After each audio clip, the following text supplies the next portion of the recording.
podcast presented by DraftKings Sportsbook. Let's go.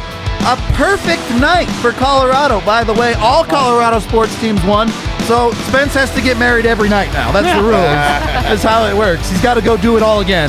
Avs win over the Vegas Golden Knights 3-2, as long as he's still paying for it, you know. Yeah. That's fine. Yeah. I love spending other people's money. True. So there's this weird conversation that I think we have in hockey a lot, where you talk about deserving to win.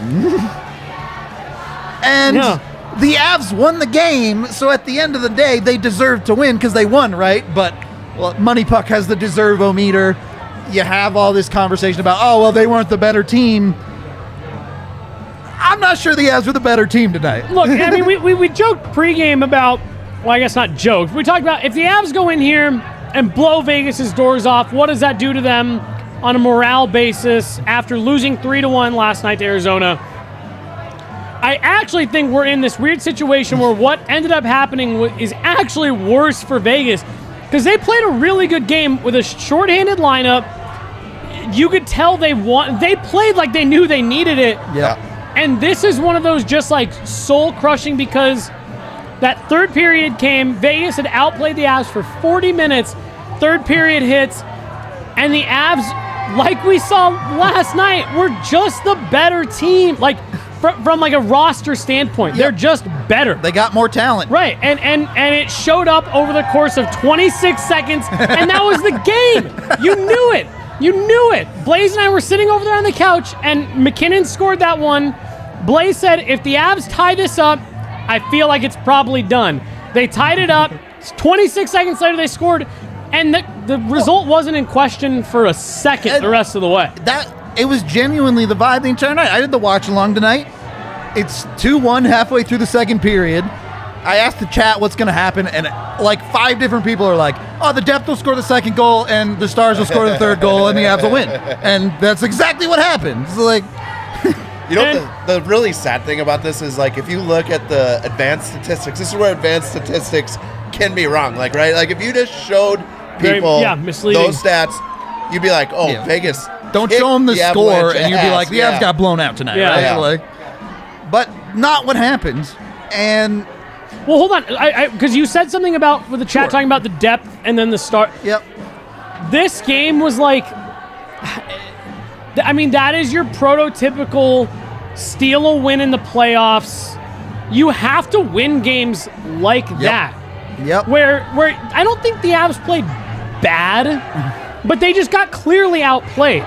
I don't think it's that they had a lot of turnovers. Yeah. But as a whole, like, there weren't many parts of that game where you're like ripping your hair out.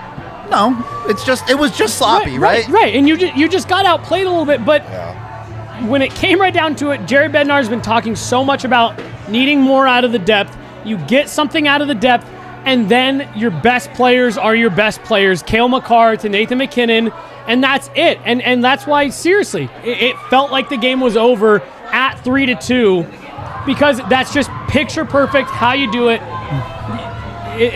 Depth and stars get you over the hump. Like, all right. AJ's not here, so we can all shit on Devon Toews for a night. So let's get it out while we can. All right, we all love Devon here, obviously, but not his best game. Put it that wild. I'm telling you, they're so good. We had homemade cookies brought to the bar, so you're missing out, chat. Meghan, I'm curious what your take is on the whole in this game, because the Avs did come back and win in the third period. They also only had 3 shots on goal in the third period. So are you just living with it being good enough, or where are you at? I feel like the Avs find a way to adjust depending on what is needed of them, especially from an energetic standpoint. Like, first period, they're kind of evaluating what level of energy they even need to bring to the table. And that's where we saw a lot of little details in their game just not there. Turnovers in the neutral zone. Erik Johnson making some bad defensive reads, which I'm not here to dunk on Devon Toews. I feel like this kind of just bleeds over the span of the entire decor when this sort of thing is happening. And I think that translates and kind of seeps its way into Devon Toews' game too. It's like it's contagious or something. It really is. And like, you saw it. The Avs scored the JT Kuemper goal. Yes. And just, it's like a flip switches for them. They're cruising around in the third period. Everything's sloppy. Then they get a little something going for them. Yep. And they just go. All of a sudden, their legs are there. And everyone's like, all right, this team is good. You said flip switches. It's close enough. I make that mistake all the time. It took me a minute to catch up. I mean, it's the... I think that's a phenomenal observation of, like, that first period really was like, all right, well, what's your guys' energy level? What are you bringing tonight? How much do we need? Right, yeah, you played last night also. We're a little tired. You're a little tired. And, yeah, I don't even necessarily think it's, like, live with it being good enough. It's just that the Avs are starting to... You're really starting to see this group actually mature. And not just, oh, yeah, we've been in these situations. Like, they actually are, you can kind of see them feeling out this process a bit. And, you know, they've gone through the last few seasons where the focus has been get as high of a seed as you possibly can, get home ice. And I think this year, they're almost kind of putting that part of it out of their mind. It's like, we need to make sure that our game is on point come that time of year, regardless of where we're playing, who we're playing, and how do we work through that process, and how do we reserve energy at parts of the game, parts of the season, knowing that we'll need it later, we'll need guys healthy.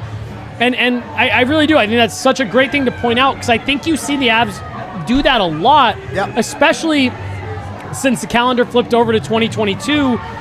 You've seen those types of games where they kind of hang around, and then when they need to, they step on the gas, put the game away, and then again, they lock it down. Did anybody here feel like that game was really in jeopardy? Like, is there any real threatening moments you can think of after the Avs took the lead?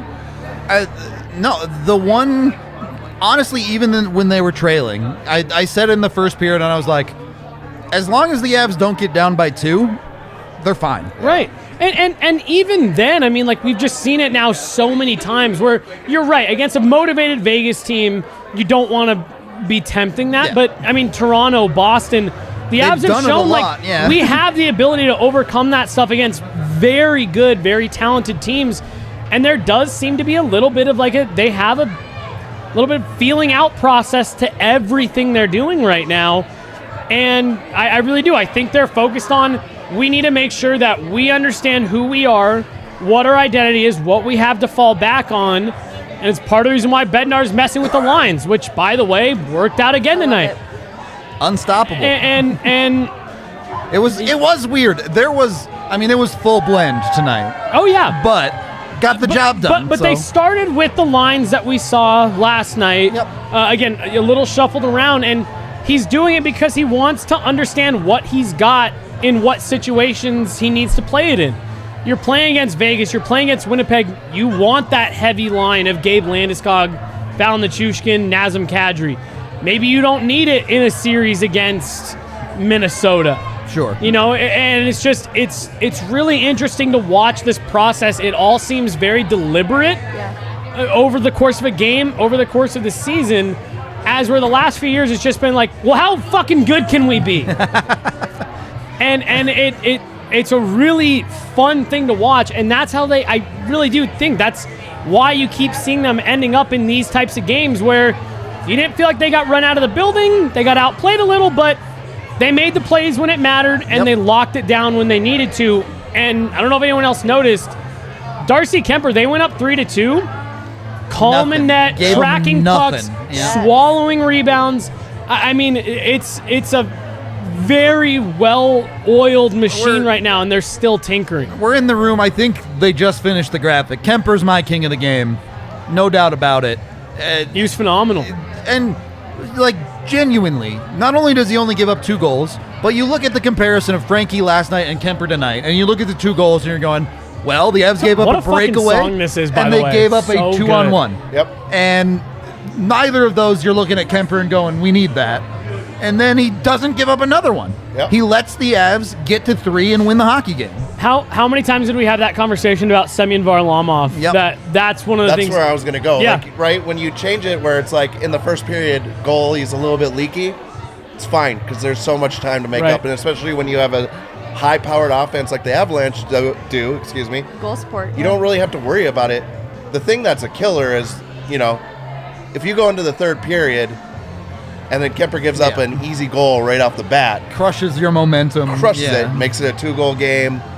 The momentum just goes to the other team, and the other team usually pounces on that. Could probably score another goal in that third period. Yeah. And genuinely, I don't know. You can't ask Kuemper to play any better over the last. It's like a month and a half now. Since mid-January, he's really been exactly what the Avs hoped from him. So he's making me look a little bit better than he was making me look in December. And I don't. How important is that for a defense? When you can play knowing Kemper's behind you, especially in the Avs system, what does that do? Do you know? I think it bodes well because a lot of the question is what might this goaltender look like in the playoffs? And a lot of that comes down to a calm demeanor that you require in your goaltender. And so looking ahead, because that's where the Avs are at, they're able to look ahead and imagine what this team is going to be like in the playoffs. And so they're able to blend lines and see if we go a man down, we at least know this line might work. And looking at Darcy Kuemper having the last couple of months that he's playing calmly. Even when there are games where the Avs, they take a deficit to start, and I think it bodes well for everybody's confidence in him.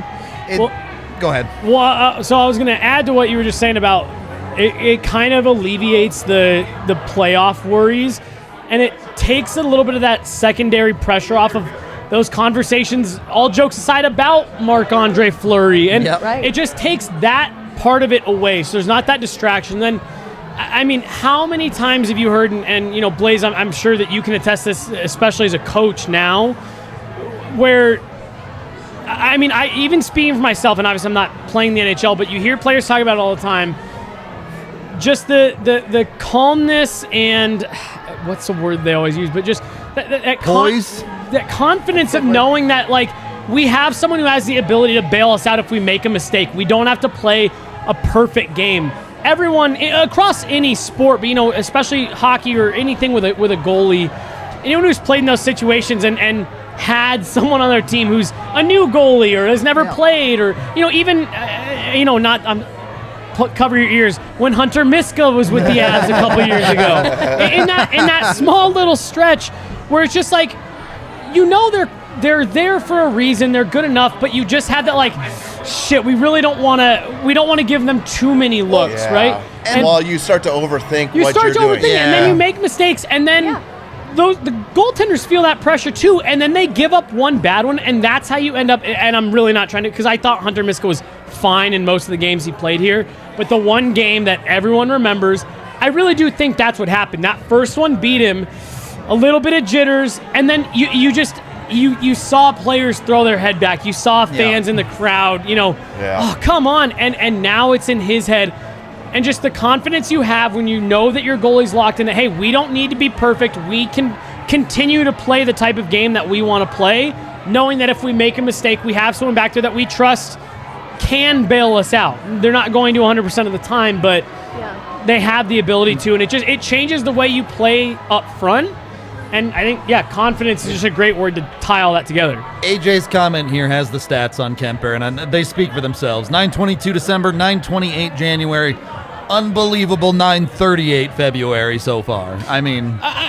So there's the numbers right there. That's December, January, February. Yep. And you go back to how concerned everyone was October, November. Yep. Oh, trade him. So right, trade him. What did they do? This guy's clearly not the answer. I mean, you're now talking about over half of the season that has already been played with still 2 months to go, and there's a lot of hockey left, and it can easily go the other way, right? Yep. But, I mean, you continue. Obviously, I'm not expecting that trend to continue to climb, but if you stay in this range, I don't know how he's not at least back in the top 5 Vezina conversation. Top 3, arguably. Right, that's what at least top 5. It's just the narrative on him.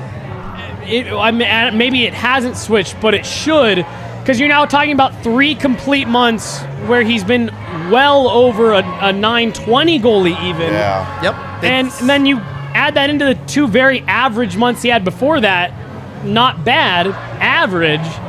And I mean, you're as of right now, the playoffs will be the ultimate, determining factor on this. But you're getting a first-round pick in Connor Timmins worth out of him right now. Yep. Vezina is also a weighted award, right? Like, it gets more important at the end of the year, right? So, like, if he keeps playing like this, definitely is going to be in the conversation. Right. If he continues to wind it up, and I asked, I think it was Darren Helm a couple weeks ago. They come back from the All-Star break. First game is against Tampa Bay. You were there. Yes. And it was, maybe the best game of the season still, even with some of the games that we've had the last couple weeks. It was a banger. I mean, phenomenal play from both sides. And I asked Darren Helm about it the next day. I said, it seems like you guys really picked up the intensity right away, didn't take anything to get you guys back into it. You're a veteran. You've won a Stanley Cup. You've been on deep playoff runs. What does that take? And he goes, I think that's just a sign when teams understand that's just what happens the rest of the season.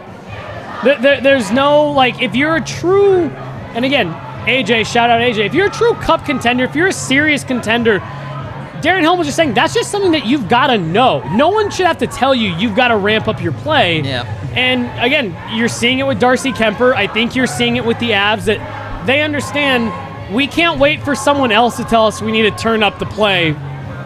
We've got to pick up our pace, and they're doing it. There we go. I wasn't sure what my DraftKings pick of the week was going to be, but you guys are selling me on maybe splash some cash on Kuemper for the Vezina. I'm sure the odds are ridiculously good. I'm sure you can get great plus money on it. Let's take a look here. Blais will go look. Yeah. If you want something more wild, F1 practicing began again, preseason testing. So put all your money on Max Verstappen to win the championship. Easy life. The bar is losing their shit tonight, chat.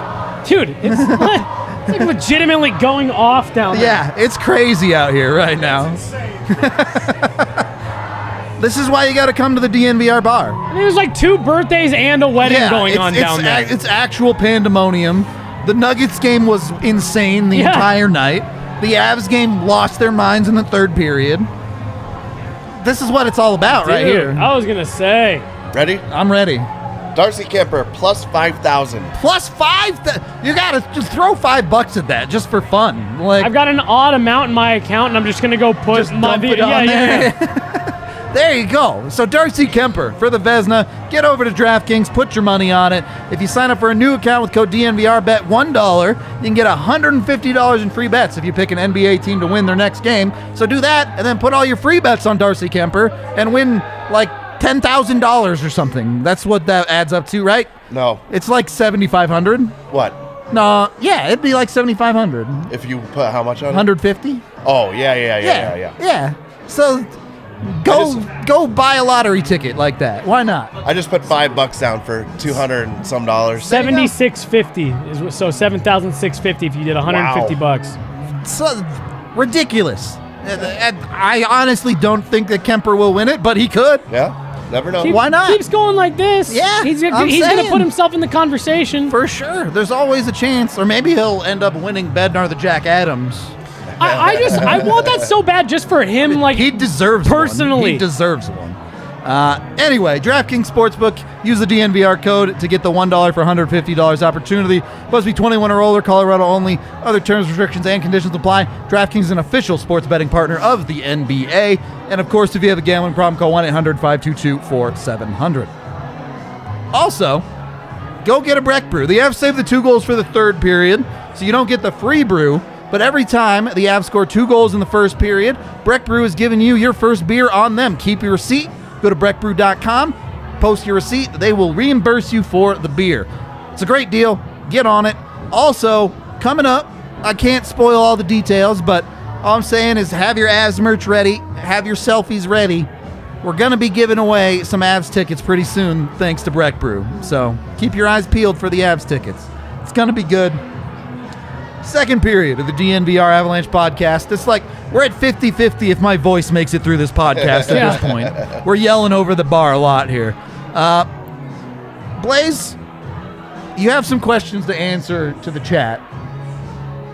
everyone was mad at you for wearing Vegas-colored socks today. What are you talking about? The Avs won, right? I jinxed them.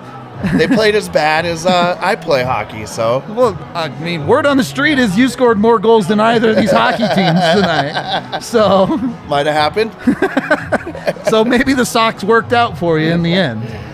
Yeah. I mean, I don't know what to tell you. That's that's my travel team's kits, are Vegas Knights colors. You're gonna have to swap teams, Blais. Look, I didn't pick it. The guy's from Halifax. He likes Vegas. I don't know. Got to wear it. Fraternizing with the enemy. I see. Okay. Yeah. I see how it is. But I do want to get into this game. Do you guys, Blais, do you feel the same way I did about Val Nichushkin in this game? Because on a night where I felt like the Avs really didn't have a lot of energy, every time I looked up, I was like, there's Val forechecking. There's Val taking away a puck. We were actually talking about this too. Like, he was actually using his body tonight, his whole frame, and that is scary when he's going like that and he's forechecking.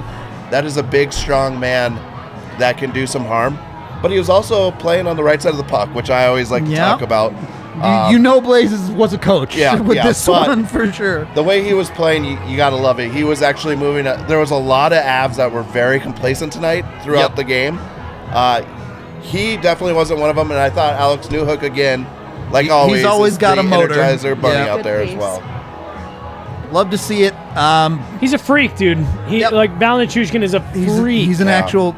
Unfortunately, at the wrong moments, the stone hands come out a little bit to play in the third period there, but didn't hurt the Avs, so you're good to go. And I guess we're just further confirming the fact that Andrei Burakovsky and Val Nichushkin share one set of hands. Yeah. And this week they're back on Berkey's body. So, dude, I just like Val just looks more and more like a true top six forward to me every fucking day. I can't disagree. And like I sit here and I'm like, should he be the priority to bring back, knowing that Naz is gone regardless? Yeah, I think he should be. Like, I don't like he's impressive. And yeah, Blais and I were talking.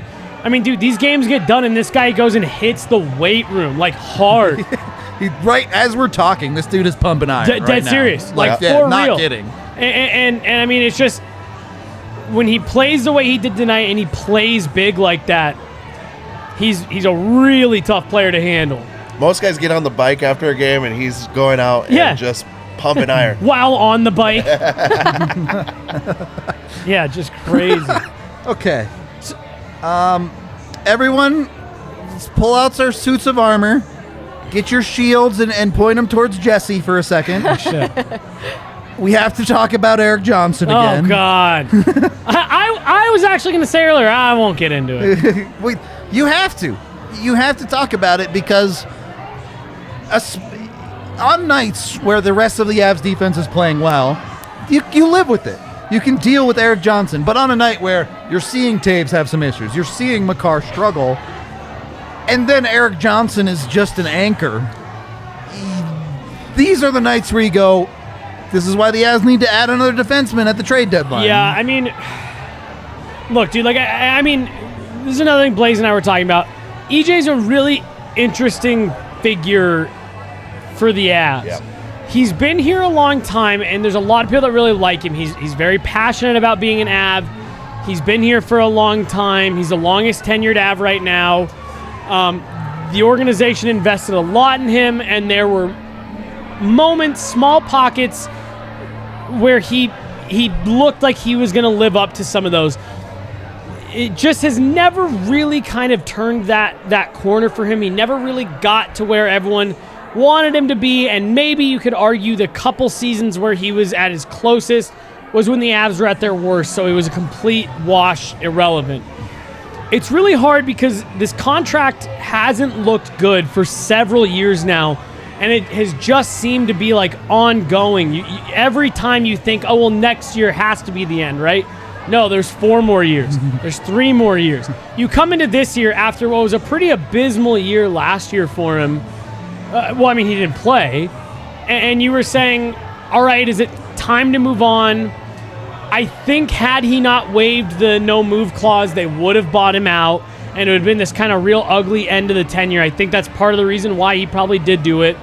But there has been kind of this growing feeling over the last couple of years that, especially with the way this D-core has matured and the players that have come in, and Bo Byram's not even playing. You've got Justin Barron hanging in the wings. Yep. Eric Johnson, unfortunately, over the last couple of years, has become more of a roadblock than he has an ultra serviceable defenseman. Now you get to this year. They didn't buy him out. Seattle didn't take him in the expansion draft. He comes back, and he was supposed to be your 6th D. He was supposed to be the last guy in the lineup. If you had an injury, he maybe flexed in for a day or two. And my whole thing is he looks to me like he is still trying to be Eric Johnson from 5 or 6 years ago, and he's just not. It's unfortunate. His body's just broken down a little too much, and he's just getting a little bit older. He's a player whose entire game was built around his mobility, being able to move, get the puck up ice, and as every player in history has eventually runs into the wall, he just can't do that anymore. And to me, it just doesn't look like he wants to be like a shut-down guy. It's like, no, I still want to be who I am. And it's like, that's great, but you don't have the skill set to do it. And it's become problematic. Tonight, a great example. He throws a puck in from the blue line, gets caught, and gives up a breakaway the other way. And I mean, I don't even think he was, he wasn't close to catching it. No, you know what I mean? He got torched. And it's just, I feel bad because you don't want to see this like kind of ugly burnout at the end of what has been a relatively positive relationship between him and the organization and the fans. But it's like, holy shit, this play is actually, and I think it's been worse the last couple weeks than most of the season. His season's been up and down at best, and he's in a real bad down right now. And you are just getting to the point where it's like you said, you need to get another defenseman because you just can't play Eric Johnson the way that you're playing him right now. He's just not good enough, and he's actively hurting you. Tonight, he actively hurt you.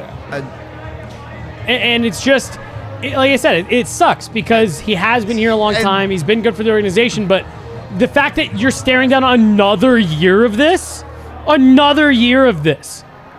like, holy smokes. And I do think the Avs can make it work with him as a 6. Maybe next year you're looking at him as more of a 7. We'll see. I was going to say, honestly, I really do think that if he wants to stay here next year, you're not...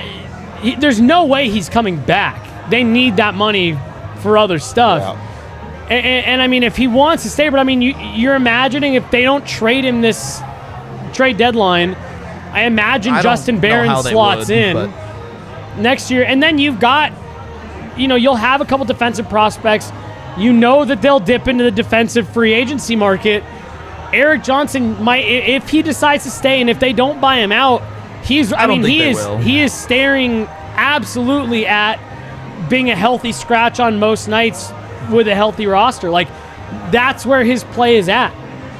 Yeah. It's just not, not good enough. I agree with all that you're saying, but the Avs did win tonight, so I do want to move back to positive things too. Meghan, who's your best defenseman on the Avs I don't dislike Eric Johnson. I don't dislike Eric Johnson. Here we go. Get it out. Get it out. No, it's just I'm watching that, and the biggest Eric Johnson fan can't look me straight in the face and say he's played well recently. And here's the thing is, especially on a night tonight where I thought Jack Johnson was actually good. Yeah. He played well. Right. And Eric Johnson has had good moments and a couple good games. And if the Avs win the cup, I hope the Avs win a cup for Eric Johnson. I don't want to see this end with him being healthy, scratched out of the lineup and never getting it done. I hope they win, and I hope EJ gets a cup. He's not going to be a healthy scratch moving forward this year. Not this year, the but Avs just can't do it. Right. But it's just the play has become a problem recently, more so than the rest of the year. Well, it's definitely on display tonight. That first period, it's just the block shots. You need new glasses, bud. Yeah. I am due for a new prescription. The block shot going the other direction. Yeah, it's something that you've seen all year. Yeah. All year. you don't win his in that foot entire race. career. Okay. That's Erik Johnson's greatest hits. Okay, all right. Positives. Megan, give me a good defenseman take on this hockey game. Cale Makar. Thank you. I see it. Yahir's breaking stuff out My here. fault. poorly It's my shot. fault. I didn't think Cale Makar played that well thank you tonight, so so much. sell me on it. Oh, okay. Sorry. I Sorry, thought we were Timmy. talking like overview, like Cale Makar. Oh, in that case, you don't have to say another word beyond Cale Makar. I don't even know if I want to say it. Jack Johnson. Hey! There were some positives in his game tonight that I think you look at like one game into the next, there is an improvement, and I actually thought he was moving the puck pretty well. I so agree. if we're looking at this game specifically, I'm going to give Jack Johnson some credit. I fully agree. Obviously, he had the assist on the Comfort tip-in, but I thought he was solid defensively on a night where, like you said, a lot of the Avs players were just throwing pucks in directions, and Jack Johnson was making some passes out there. So, I don't know if that's great job, Jack Johnson, or you're looking at the rest of the Avs D like, please? Please. But like that, so that was supposed to be, or that I think that still is the fun part about that. What was supposed to be a Johnson and Johnson pair, that obviously Byron being out, you're not really getting that. But Jack Johnson and Erik Johnson, like they are still NHL defensemen, Absolutely. and you can get games like you got out of Jack Johnson tonight. There was a game that EJ had a couple weeks ago. I don't remember which one it was, but like where he played really well. It's like that's supposed to be the fun part of those two guys. Like you have these two bonus guys on your bottom pairing who can give you a really strong game every now and then. And yeah, I think Jack Johnson was good tonight. It's kind of funny because the conversation often is always, oh, well, coaches don't like to play the young guys because you don't know what you're going to get out of them on any given night. Right. And it feels like it's kind of come full circle Opposite, where yeah. you don't know where you're going to get out of the Johnsons on any given night. Yeah. It could be awesome or it could be... And for Jack, it was really good tonight, obviously. In a game where I didn't actually hate the Avs defense tonight. I think especially as the game wore on, they did a good job keeping Vegas on the perimeter. But I genuinely cannot remember the last Avs game where we were like, no, they did a good job protecting the puck in the defensive zone. Yeah. So, yeah. I mean, they definitely had their lumps tonight, but like, I really don't think that the Avs played that bad. I thought it was pretty bad, but it was. I just think they got outplayed. What? Oh, you're such an asshole.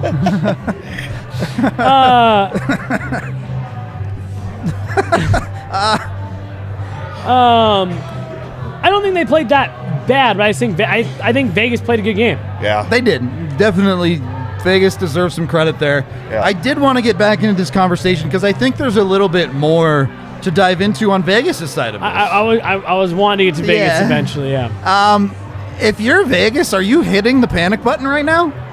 Like, because genuinely, they've lost, 5 straight now? They have injuries that looking to have a significant impact on their ability to win hockey games. What do you do if you're Vegas? Look at the last 2 games that they played, back-to-back games. A bottom feeder team, and then the best team in the league right now. And you don't have answers for either of those games, right? Like, both games, you were up. Yeah. You had a chance to win a game out, and you just couldn't put your foot down on the other team. And not being able to just annihilate a team after going up on them is a bad sign for a hockey team. Yeah. Especially a team that's supposed to be talented. Now, I know they do have injuries, right? But you still have to find a way to win. We always talked about it when the Avalanche were injured. Right. Like, you got to find ways to win.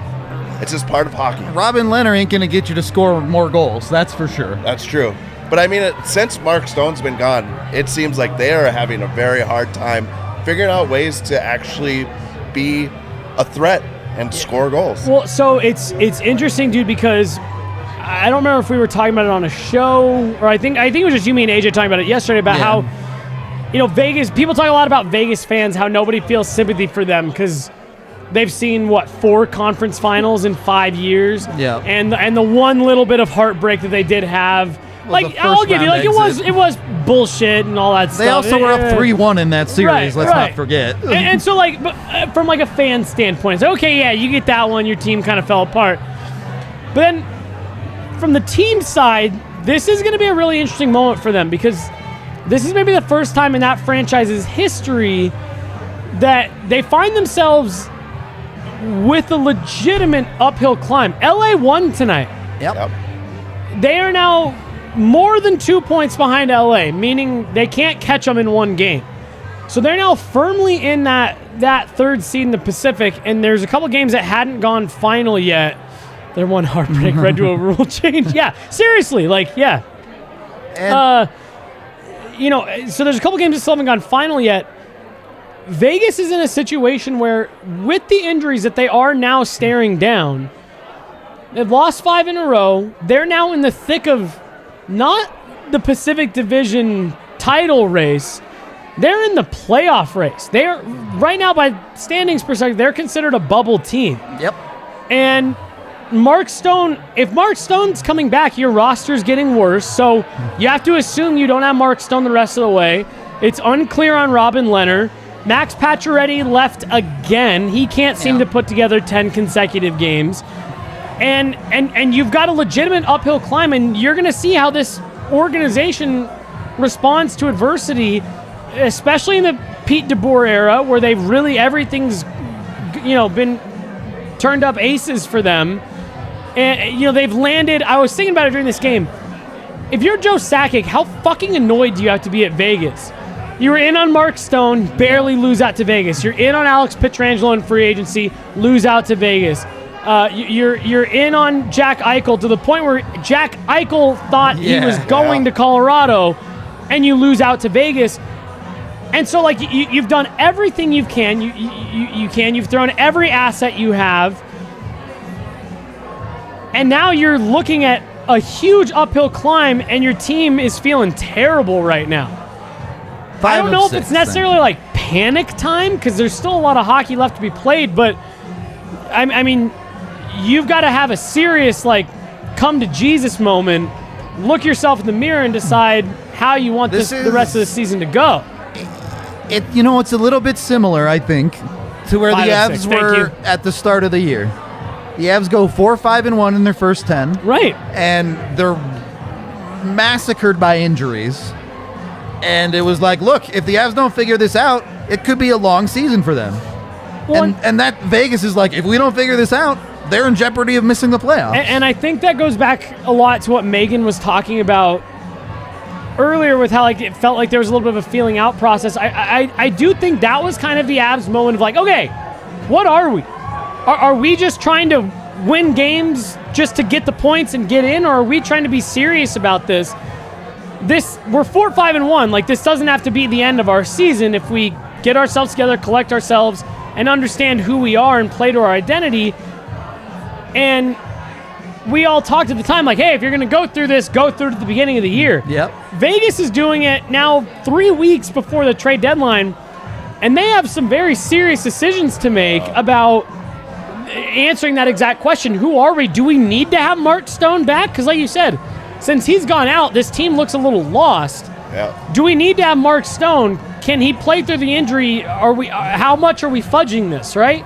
Yep. Is he actually on LTIR, or are we just doing it to play the cap game? He has to miss 10 games. Right. But I guess my point is, like, if you're saying we need to bring him back after those 10 games, you're going to have to make some moves here in a couple weeks, and your team's probably going to get worse. Well, I think that's a great point, because Vegas's answer isn't the trade deadline, because they can't add anything. They're done, dude. Yeah. Like, they're done. Did the front office really think that Eichel was just the magic bullet that was going to make everything work, even knowing that they were going to have to sell off assets? I think it was looking at it now, and this is maybe a bit fucking hasty and like a little dramatic, but ask anyone that's ever met me, that's kind of my thing. I think what you're seeing is a little bit of overconfidence.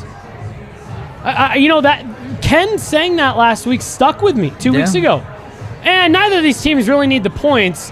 And I nodded along, but then I looked down on my phone and I was like, Calgary's 1 point behind you and LA's 2 points behind them. Like, yeah, you're leading the division, but you need points right now. And they haven't really gotten any. And so I think the Eichel thing and the subsequent Mark Stone move, I think what you're seeing is a little bit of overconfidence of like, well, we'll get in. We'll be fine. Well, and then suddenly you look up and you've got a myriad of injuries and you're in the middle of a really bad stretch here. Yeah. And suddenly, like I said, there's 3 teams knocking on the door to fucking push you outside of the playoff picture. Yeah, it's interesting too, and I don't know, I can't speak to what's going on in the locker room and the team. Obviously, we don't cover them.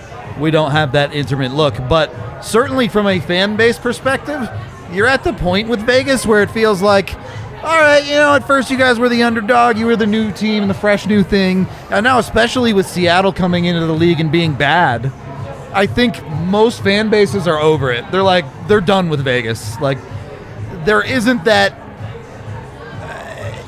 upbeat air around the team where, they go into every building and people are always talking about them. Right. People bring up Vegas, and it's like when you bring up the Rangers. Everyone's like, oh, please stop talking about that hockey team. Well, dude, part of the reason for me, the Eichel thing, just them doing the LTIR thing just felt so much shittier than the Lightning doing it, it's like they had the success in year 1 and they made a couple small deadline moves. Yeah. They almost brought in Erik Karlsson, and their management and ownership talked a lot about, we're trying to establish ourselves in the market, and we exceeded expectations and we're trying to capture that. And they got so close, and it seems like now they're doing everything they can just to finally win it and say we did it, be the quickest expansion team to win a cup or whatever. And what just felt so shitty about it is they bought every big piece of this team. There's nothing about this Vegas team anymore that's homegrown. You have Marchessault, Riley Smith, and William Karlsson. And those are the last 3 guys, and 2 of them are probably gone whenever they have to deal with this cap situation. And that's what's just so annoying. It's like you guys have landed every big free agent, every big trade target.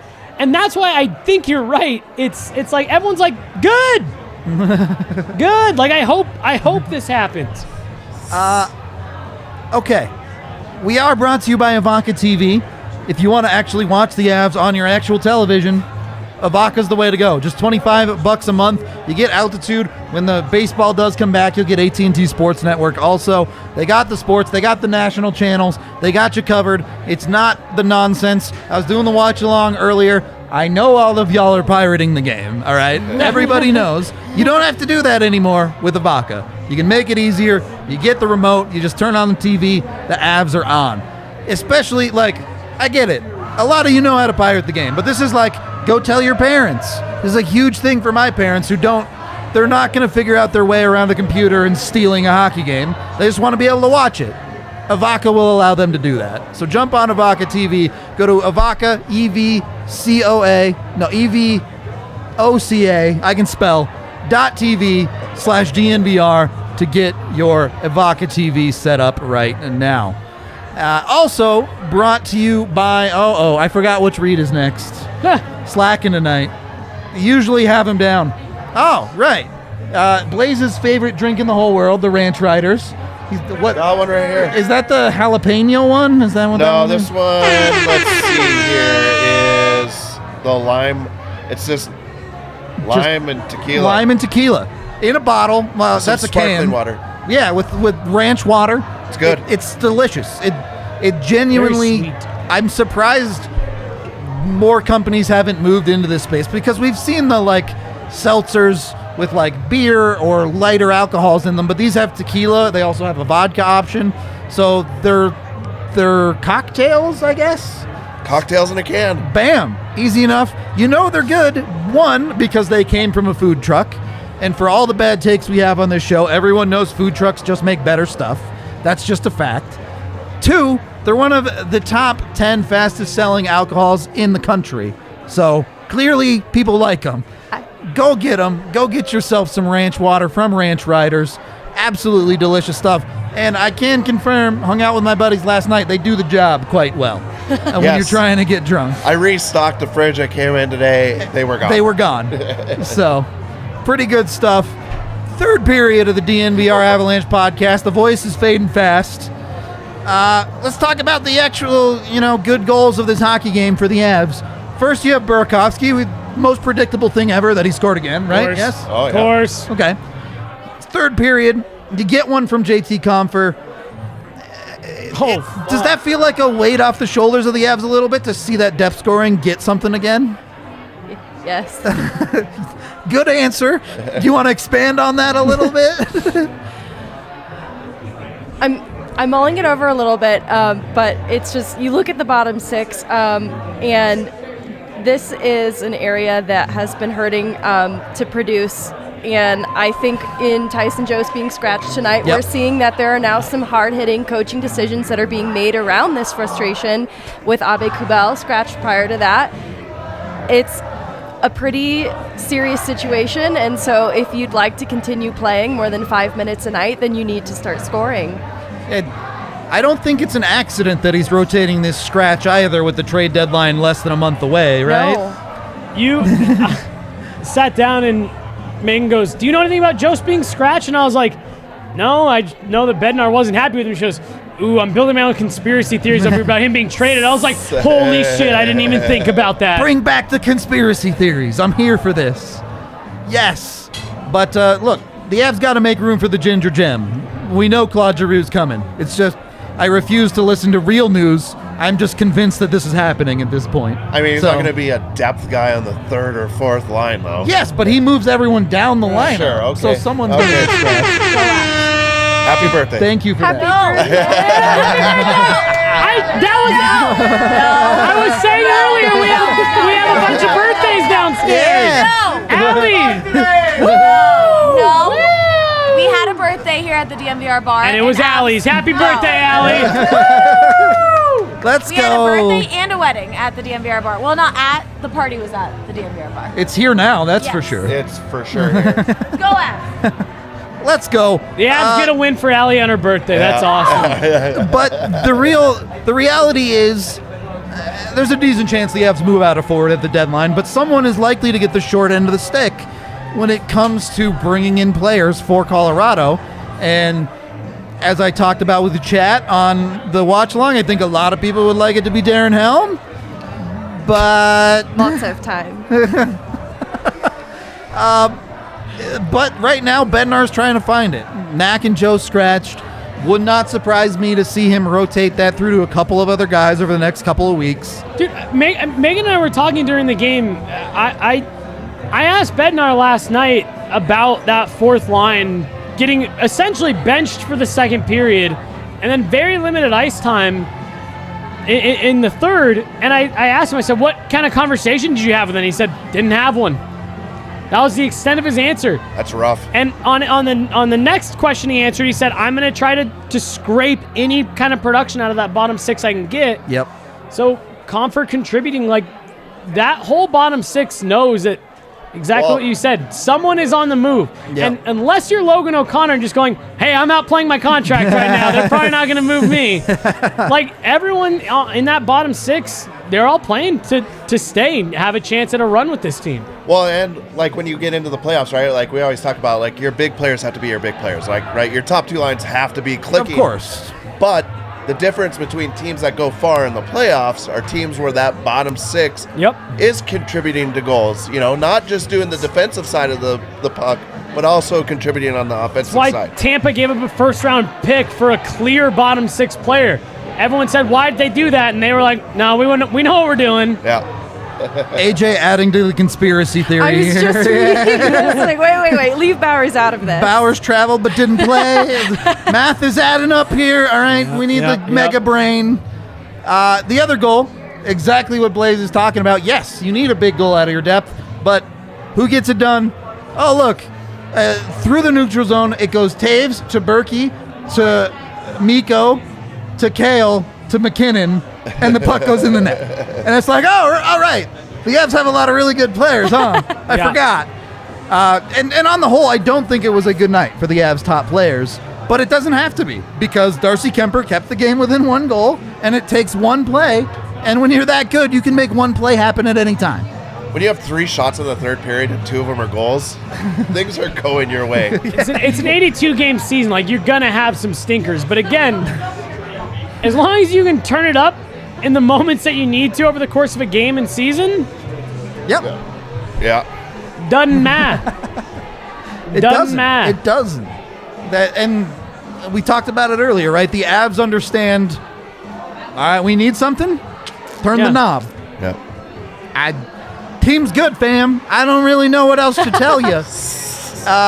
We have like a couple super chats, I think. $20 from Zach, extremely generous. Wow. Can't stop, won't stop, fam. Thank you very, very much. So true. The bar can't stop right now, that's for sure. The Avs can't either. I mean, they just keep winning. From Nom Nom, Darcy. He can't stop or won't stop either. None of this is stopping, all right? $10 from the Schick. I think I said that correctly. Am I the only one whose life is on the verge of being uprooted because of your ad reads? I'm about to wake up, drink my AG1, quit my job, move to Denver, work for Ball, celebrate with some sexy pizza. Sounds like a great decision to me. None of that sounded bad. Yeah. $10 from Colton. If they are fully healthy, how good do you think they are? My thoughts are maybe mid-Pacific. Vegas, fully healthy, they're the best team in the Pacific. Yeah. For sure. But the whole thing is they're not, and we don't know when they're going to be again. And the cap issue now, too. Right? That changes everything as well. Right. They literally cannot be fully healthy. Yeah. They have the best roster. Even when they have been fully healthy, they haven't played together. Great. They haven't played great. And,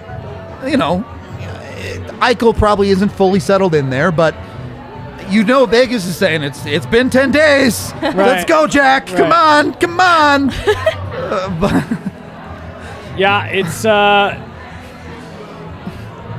I'm gonna be watching them and again, I really do. At the end of the day, I think they figure it out.